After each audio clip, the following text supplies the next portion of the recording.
7 dôvodov, prečo si mal fasting skúsiť už včera fasting, čo v slovenčine znamená pôst, je praktika, ktorá spočíva v dočasnom obmedzení alebo úplnom vynechaní príjmu potravy na určitý časový interval. Existuje niekoľko fóriem fastingu, ale v zásade sa jedná o cyklické striedanie medzi obdobím stravovania a pôstu. Táto prax má dlhú históriu a je spojená s rôznymi kultúrami a náboženstvami.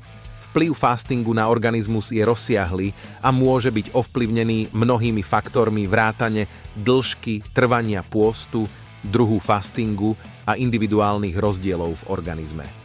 Tu sú niektoré možné vplyvy fastingu na organizmus, podložené vedeckými štúdiami. Prvý. Spaľovanie tuku a zlepšenie metabolizmu.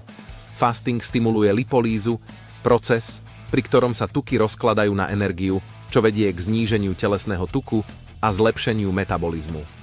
2. Zvýšená produkcia rastového hormónu.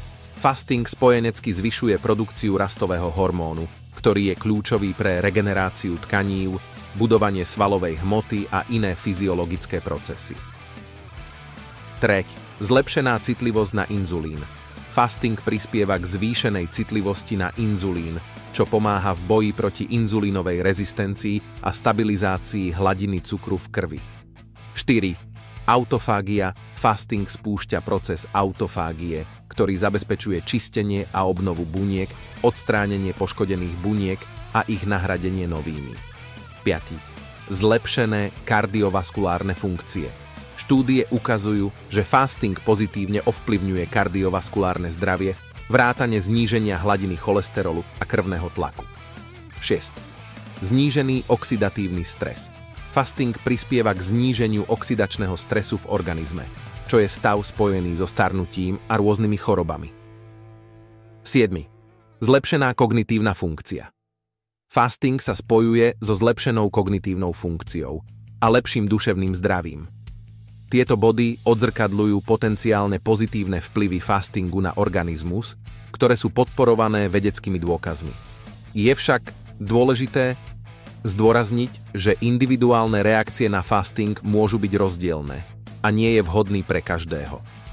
Pred začatím akéhokoľvek režimu fastingu je vhodné konzultovať s lekárom, najmä ak už existujú zdravotné problémy. Zavádzanie fastingu by malo prebiehať postupne, napríklad v režime 16+8, čiže 16 hodín fastovania a 8-hodinové okno pre príjem stravy. Tento pomer môžeš postupne posúvať na 17+7, 18+6 a tak ďalej. Daj vedieť do komentu, ako sa ti darí. Ak máš otázky ako na to, zodpoviem v komentároch. Ďakujem za sledovanie. Daj odoberať kanál, aby sme mohli vyrábať ďalšie naučné videá